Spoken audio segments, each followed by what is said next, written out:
Selamat malam semuanya. Siapa yang minggu ini ke likuidasi? Angkat tangan. Oh, saya angkat tangan jadi. Pertama-tama saya ucapkan terima kasih banyak atas kehadiran teman-teman semuanya. Juga Pak Oscar, Pak Gabriel Ray, teman-teman dari Holy Wings, Pak Ivan, Bro Thomas, dan Bro Tejo semuanya.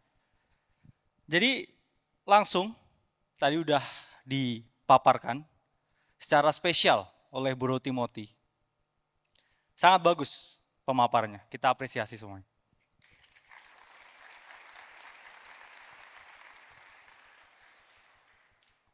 Juga saya ucapkan ya, terima kasih buat istri saya yang datang malam hari ini.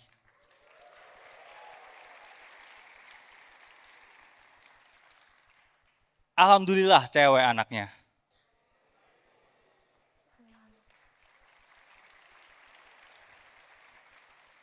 Jadi waktu dikasih tahu, Poppy cewek anaknya. Saya langsung bersyukur, untung. Kalau cowok beli manta biasanya.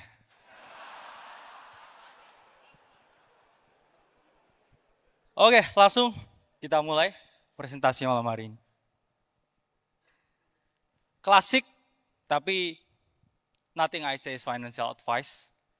Di setiap apapun analisa, dari data fakta angka yang terbarukan, tidak ada yang namanya absolute certainty di market. Hal yang paling pasti di sini adalah ketidakpastian.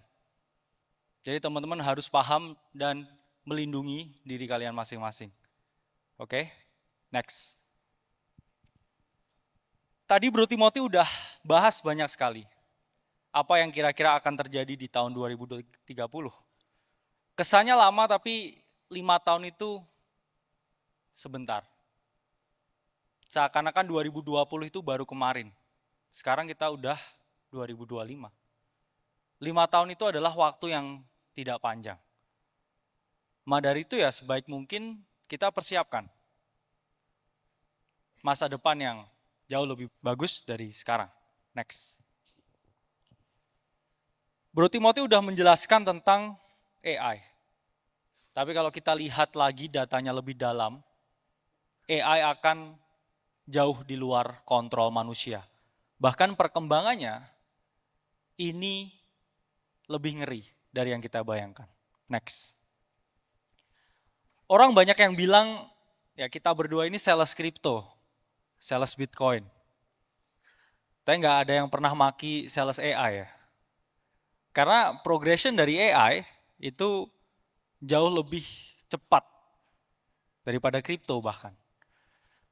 Jensen Huang udah menjelaskan bahwa at some point kita akan mencapai ya, generative intelligence dan juga physical AI. Yang kita lihat sekarang memang AI in our hands, tapi bayangkan gimana kalau AI in our life. Semua kehidupan kita akan terintegrasi dengan AI. Mungkin nggak 100%, mungkin bisa sampai ya hanya 80-90%. Tapi itu akan menggantikan banyak sekali fungsi manusia. Next. Dan adanya DeepSeek dari China itu adalah persaingan yang bagus. Lama-kelamaan persaingan AI ini akan menjadi persaingan yang sempurna, kita bilang. Sama seperti dulu ya, kita di era 2000 awal. Perang telepon seluler, ya. Yang kuning, yang hijau, yang merah. SMS 100 rupiah, 10 rupiah, 0 rupiah hingga akhirnya semua pakai WhatsApp. Udah nggak relevan lagi. 5 tahun ini kita akan disajikan oleh pertarungan sengit provider dan juga perusahaan AI. Yang mana kita sebagai konsumen kita hanya akan menikmati karya-karya mereka. Tapi masih sangat jauh ya untuk mencapai yang namanya AGI atau Generative Intelligence. Next. Bro Timothy tadi udah jelasin bahwa banyak sekali yang akan tergantikan oleh AI, tenaga kerja. Bahkan sekarang era AI-nya ya ini masih di dalam realm yang belum AGI. Tapi semua udah banyak yang kegantikan. Gimana nanti ketika robot itu sudah lebih cepat kinerjanya, berevolusi cara pikirnya, lebih tinggi dari manusia. Ya mungkin akan tergantikan semua ya. Kita berharap tidak seperti di film Terminator. Masih ada harusnya ya sisa-sisa harapan ya untuk manusia. Dan ya itu makanya kita harus jaga. Dan semenjak saya mengenal dunia kripto yang sangat ya cukup lama ini, saya tidak pernah melihat sesuatu senyata yang saya lihat di sini. Mungkin saya bisa beruntung di kripto, mungkin beberapa teman-teman di sini masih belajar dan belum beruntung di kripto, tapi pasti akan ada saatnya. Itulah mengapa saya ketika melihat teman-teman di sini, ini adalah koneksi yang nyata antara kita semua. Jadi kita bisa mengapresiasi kedatangan teman-teman di sini. Boleh tepuk tangan ya semuanya. Jadi ini adalah hal yang paling nyata yang pernah saya rasakan di hidup saya, ya, komunitas ini. Kita bisa saling berkumpul di keadaan apapun. Sebagai teman, sebagai kerabat, sebagai keluarga, dan ini tidak akan berhenti di sini. Kita sebagai komunitas juga akan terus berevolusi, kita temukan hal yang paling baik, paling efisien untuk semuanya, dan mengapresiasi segala pertemuan seperti ini. Next. Pada akhirnya, negara yang menang adalah negara yang memiliki adopsi AI yang paling tinggi. Bisa dilihat di sini low income country, ya, preparedness index for AI-nya itu yang paling rendah. Dan negara-negara seperti US itu adalah negara dengan dataset di AI yang paling tinggi. Memang Cina bisa build dengan lebih efisien.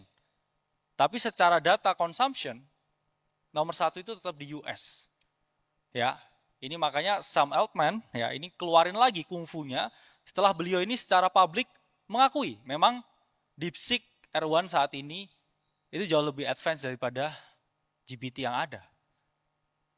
Seperti yang saya jelaskan sebelumnya, 5 tahun ini akan ada perang AI, ya, generatif AI akan saling memberikan terobosan. Dan ya kita ada bagian itu di sini. Sampai akhirnya nanti setelah 2030, AI juga sudah menjadi bagian dari hidup kita. Next. Udah ada yang baca ini? Bisa dibaca ya judulnya ya. Ya, it's coming for you, boys, ya. It's coming for you, ya. Jadi mungkin nanti AI agent lebih menarik daripada Timothy Ronald ya. Sales Bitcoin-nya AI agent gimana?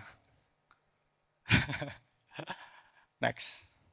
Dan kedua, di tahun 2030 tidak coba ya untuk menakut-nakuti atau menjadi seorang peramal, tapi tokenization is coming dan potensi cybersecurity yang tinggi akan terjadi. Next. Kita udah melihat bahwa agenda utama dari WEF, you will own nothing and be happy. Kenapa bisa own nothing? Karena industri tokenisasi itu terus berkembang dari tahun ke tahun. Apa itu tokenisasi? Fractional ownership. Kalian nggak punya 100% apa yang kalian rasa punya. Sehingga kepemilikan akan dibagi-bagi, kepemilikan akan terbagi.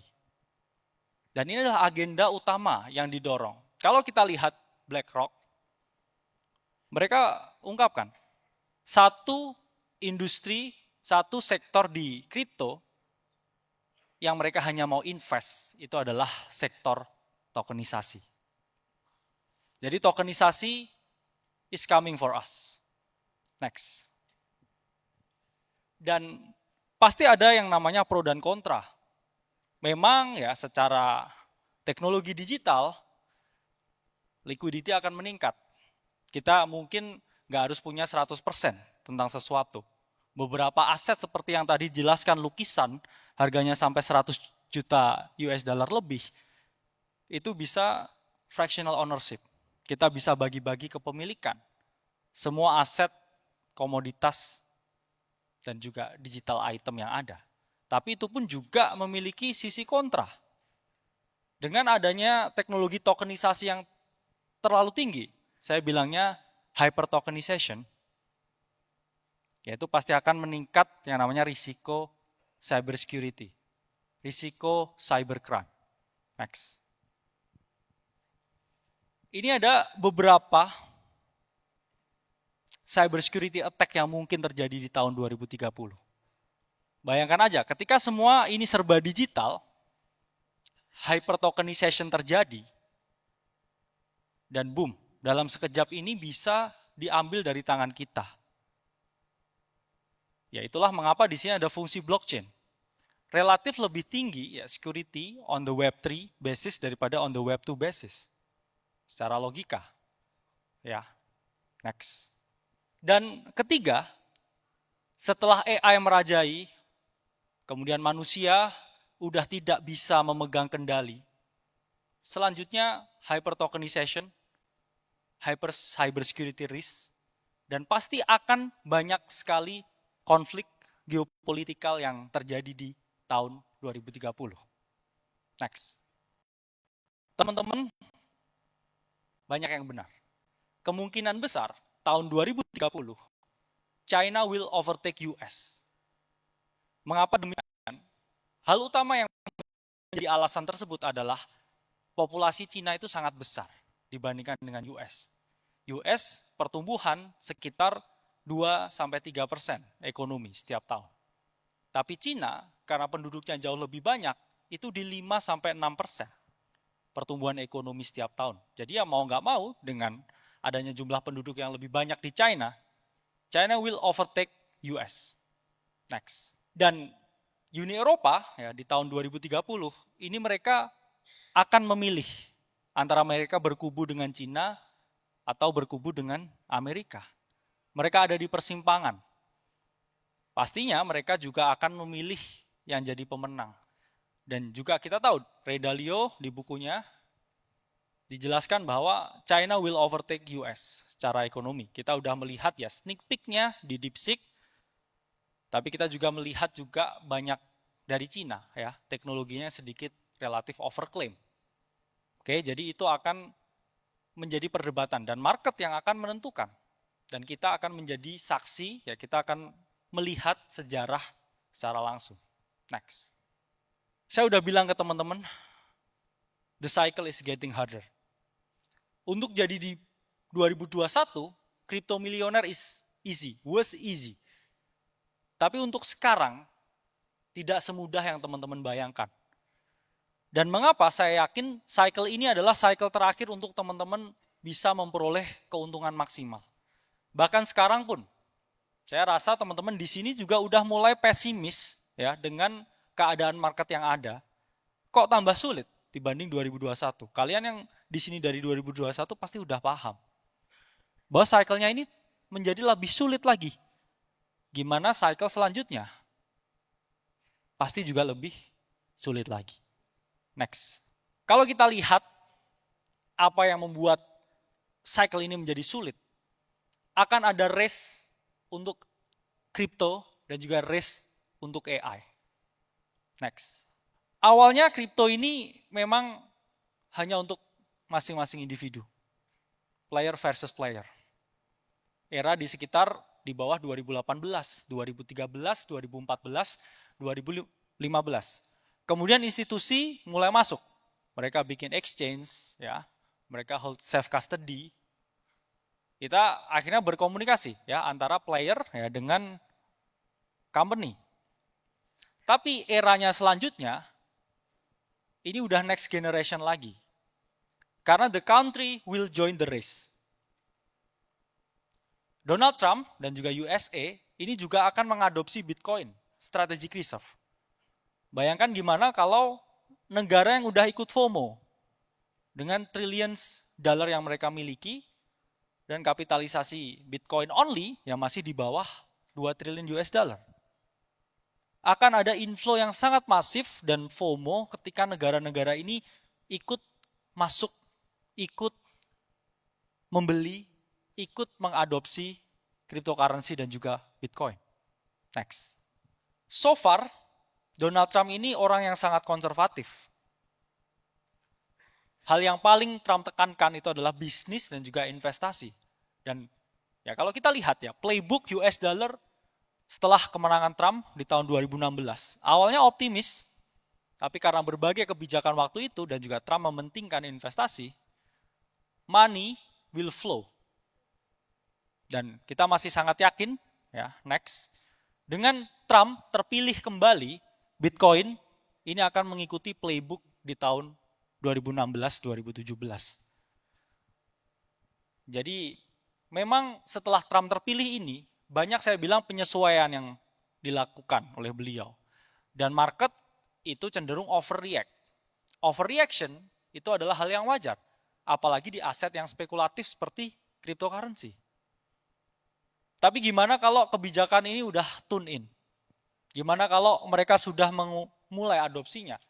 Ya kita akan melihat FOMO yang luar biasa dari seluruh negara di belahan dunia. Next. Lalu mengapa? Ini adalah cycle terakhir teman-teman bisa cuan. Ini adalah cycle terakhir, easy money yang bisa teman-teman dapetin. Next. Market akan selalu mengalami pendewasaan. Seperti yang Bro Timothy tadi jelaskan. Kalau kalian get in lebih early, the numbers you get is more daripada kalian yang terlambat. Next. Kita sekarang memasuki era early majority. Belum late majority dan seterusnya. Kita masih ada ya di dalam era-era yang mana kita mendekati golden prime dari kripto. Belum. Kalau kita melihat Indonesia pun belum 50 juta. Negara-negara lain adopsinya itu jauh lebih besar daripada kita semua. Dan kalian di sini bukan yang paling awal, tapi bukan terlambat juga. Pas. Keberadaan kalian di sini itu adalah momen yang tepat, waktu yang tepat, dan event yang tepat. Ya, saya harap juga mendengarkan orang yang tepat. Karena ketika saya memulai, tidak ada seperti ini. Tidak ada teman, tidak ada panduan, tidak ada himbauan, all by myself. Tapi lihat kalian semua, lihat kita semua di sini. Kita bisa berkumpul, kita bisa sharing ideas, dan itu yang paling mahal. Itulah mengapa kita harus mengapresiasi komunitas seperti ini. Next. Ini adalah chart S&P 500. Di mana pada era 90 sampai 2000 awal, kita melihat volatility era. Sebelum akhirnya konsisten growth dari tahun ke tahun.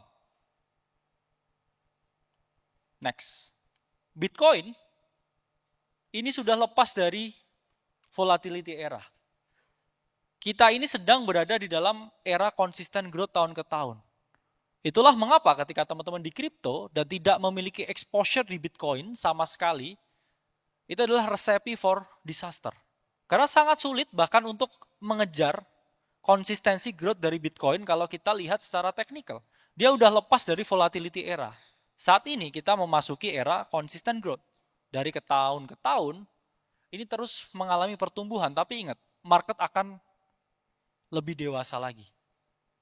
Tahun ke tahun, ya, ini gains-nya, potensinya itu akan jauh lebih sedikit dibandingkan sebelumnya. Sesuai dengan market cap-nya yang terus bertambah. Next.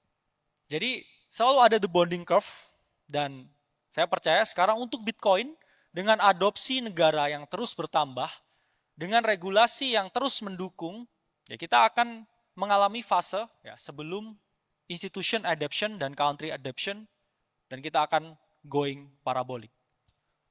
Kapan? Ya tadi Bro Timothy udah kasih nih, 2034 sebelumnya, sebelum 2034 Bitcoin akan ke 20 miliar dalam rupiah.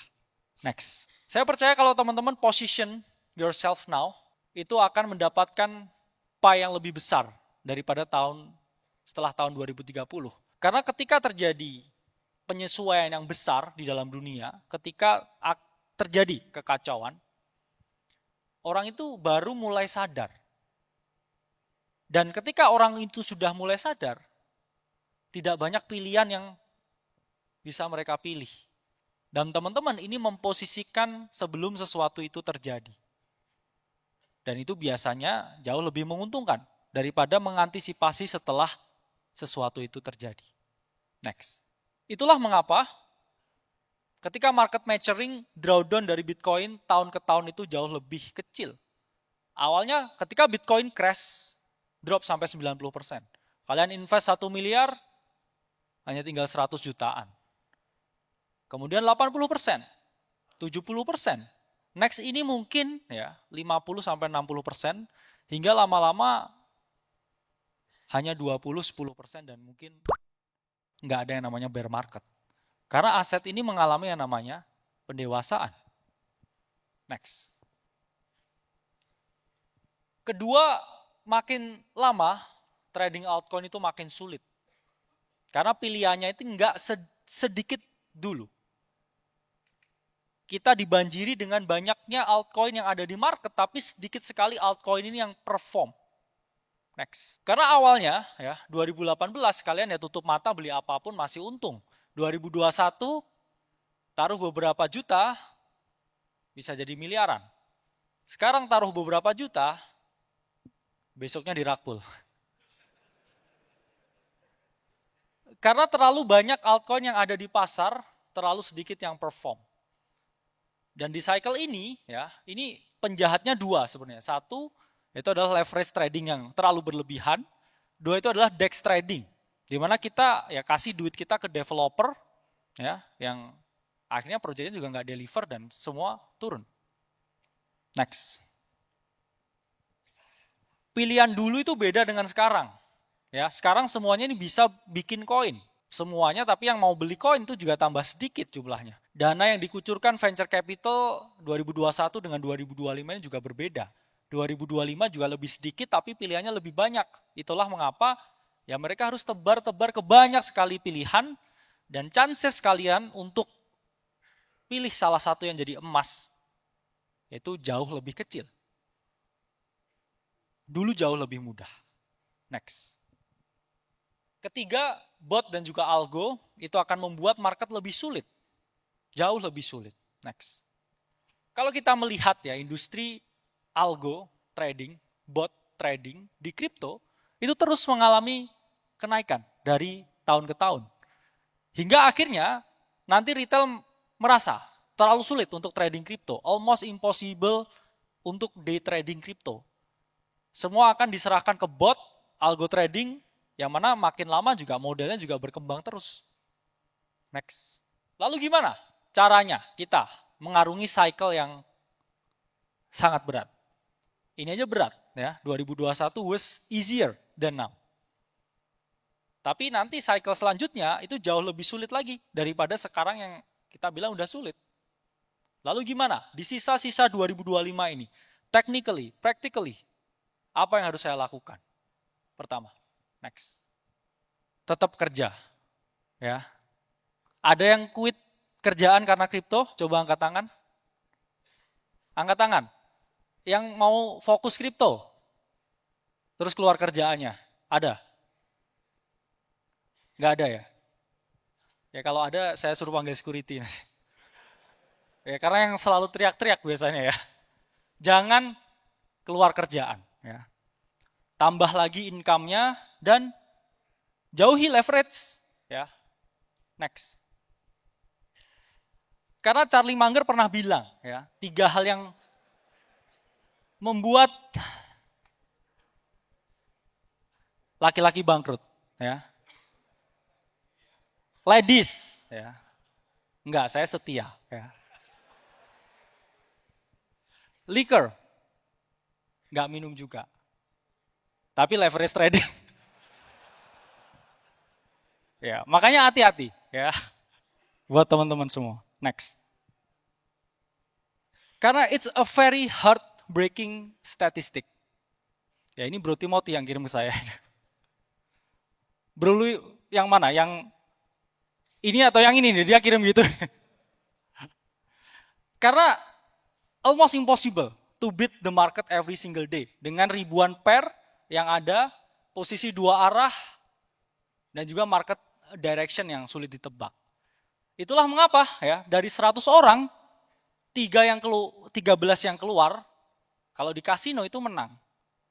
Tapi 100 orang ya yang main di thrift itu cuma satu yang menang, enggak Pak. Ini statistiknya ya. Ya pakai exchange lokal. Next. Kedua ya kita harus tahu gimana caranya main. Ya, kalau kita mau bertahan at least nggak menang, at least nggak kalah dulu. Ya. Next. Banyak retail yang terjebak di dalam paradox of choices. Bro Timothy wise ya. Bikin cicil Bitcoin, oke? Itu saya udah nggak mau niru-niru tuh ya. Bro Timothy bikin borong Bitcoin ya. Terus yang lain-lain mungkin mulai ikut-ikut tuh nyicil. Tapi yang dicicil mantap.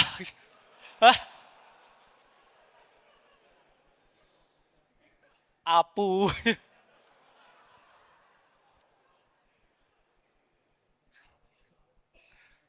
Sakit apa itu? Jadinya kita distract away ya dari sesuatu yang kita sebut ya sebagai the real goal. Next. Ini adalah barbell strategy ya. Ultra konservatif ya dengan ini ada yang nyicil apu itu kayaknya. Oh itu anaknya ini. Dan ya ultra high risk. Nabung Bitcoin yang dilakukan oleh Bro Timothy itu adalah the perfect example ya. Kalau kita mau menerapkan 70 30 80 20 80% capital kita untuk nabung Bitcoin. Sisanya ya terserah ya, kalian mau DEX trading, mau beli token ICO, ya mau staking, NFT, etc. Tapi 80-70%-nya tetap harus di Bitcoin. Karena kalau enggak, ya kalian akan kelabakan. Ya. Kelabakan untuk bersaing dengan konsisten growth dari Bitcoin. Karena kalian kadang JP, kadang nggak JP. Ya. Kadang sekarang JP, happy, cuman take pictures, yang nggak take profit, besoknya hilang duitnya. Banyak nggak yang ngerasa gitu? Banyak sekali. Ya itulah kenapa ya saya bilang kalian harus lebih paham cara mainnya untuk sekarang. Next. Lalu kenapa harus tetap punya Bitcoin? Next. Ya kita lihat series ya. Ini series yang saya bilang paling legendaris ya di kripto Indonesia. Karena nggak ada orang yang secara konsisten ya bisa show up tanpa technical analysis, tanpa apapun, cuman membeli sesuatu dan untung. Ya kita bisa apresiasi juga. Ya.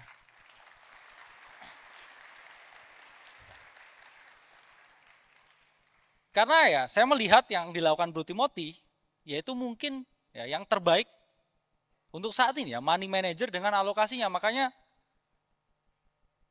kalah saya portofolionya tahun ini. Karena Ethereum nggak naik-naik soalnya.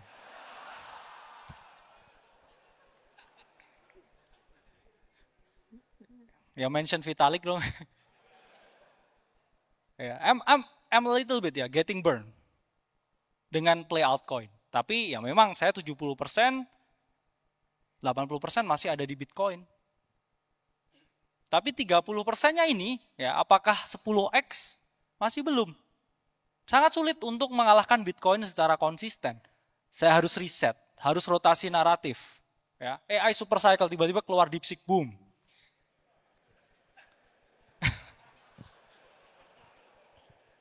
Tapi itu juga part of the process. Tapi saya nggak ngerasa kebakar, ya. Ya cuma nyesek sih dikit, tapi kayak part of the game. Ya, next.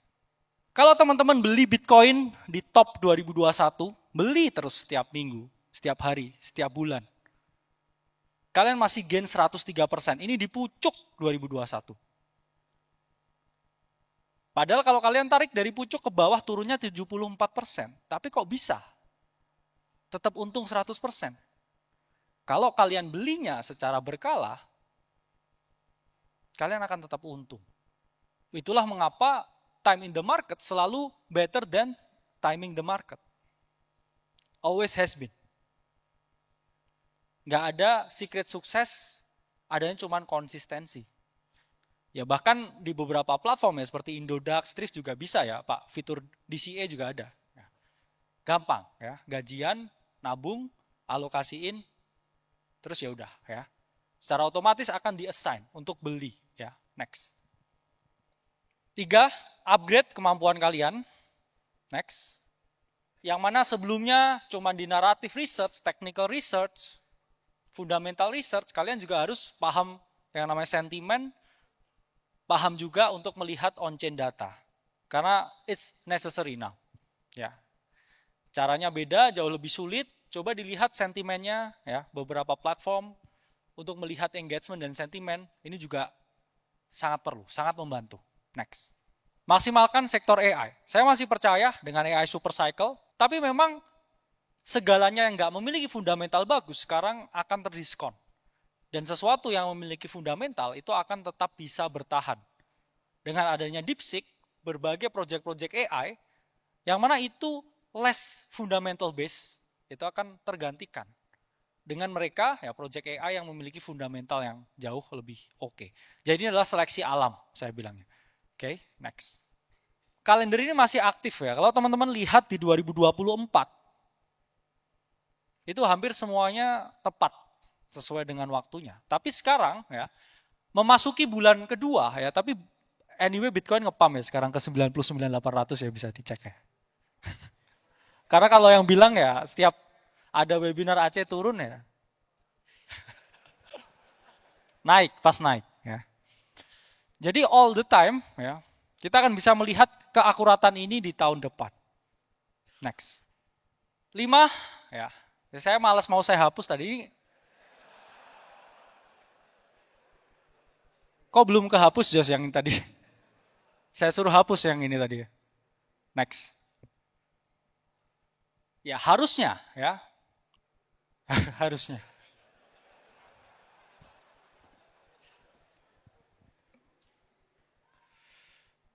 Harusnya. Harusnya ini play out. Ya, harusnya. Next. Ya, karena ini ya, I will give some hopium. Fund volume dari Ethereum terus meningkat. Ya kalian nggak beli tapi institusi yang beli. Ya. Institusi yang beli, tenang. Ya. Karena kalau kita lihat fund volume dari Ethereum itu terus mengalami peningkatan. Next. Dan kalau kita lihat ya, ETF dari Ethereum itu terus bertambah. Secara volume memang nggak apple to apple kalau dibandingkan dengan Bitcoin. Tapi untuk sekarang, ya ini lebih dari 1,6 juta Ethereum, ya, kalau kita lihat ETF-nya, terus bertambah jumlahnya dan it's only getting more, ya, dengan adopsi institusi yang ada sekarang. Dan ya kita lihat, ya ETF, XRP, ya, Solana, ini mau di-approve sebentar lagi. Jadi altcoins will get their time ya, untuk adopsi dari institusi. Tapi balik lagi, karena terlalu banyak pilihan yang ada sekarang, jadi jauh lebih sulit. Next. Dan keenam ini yang terakhir ya, take profit bukan take picture ya. Next. Saya selalu percaya dengan teori ya 5-year cycle teori so far sejauh ini, meskipun the cycle is getting harder, dan saya juga masih percaya ya top sekitar ya 500 hari ya setelah halving. Tapi topnya ya drawdown-nya nanti harusnya ya itu juga jauh lebih kecil. Dan sekarang bear market atau enggak bear market udah sama aja buat retail. Kenapa? Karena retail aktivitas tradingnya itu enggak beli Bitcoin. Belinya APU. Ya itulah mengapa ya. Retail activity itu masih sangat kurang, masih sangat sedikit.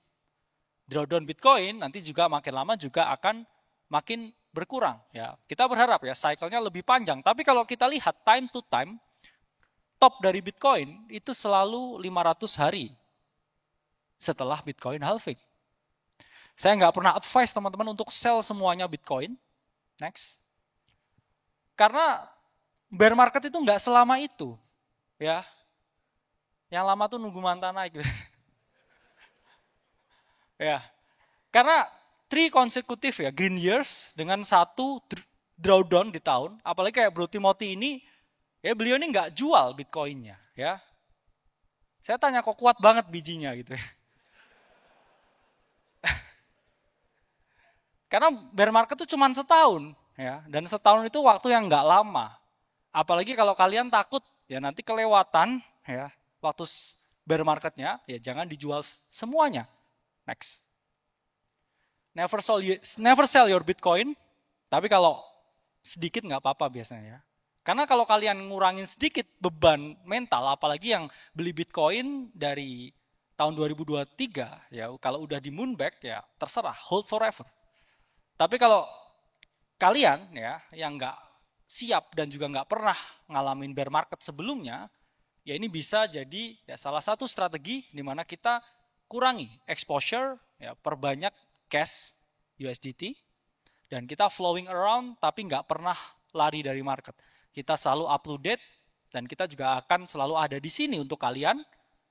Tapi pertanyaan apakah kalian akan tetap ada di sini untuk kita atau enggak? Ya itu pertanyaannya. Ya, next.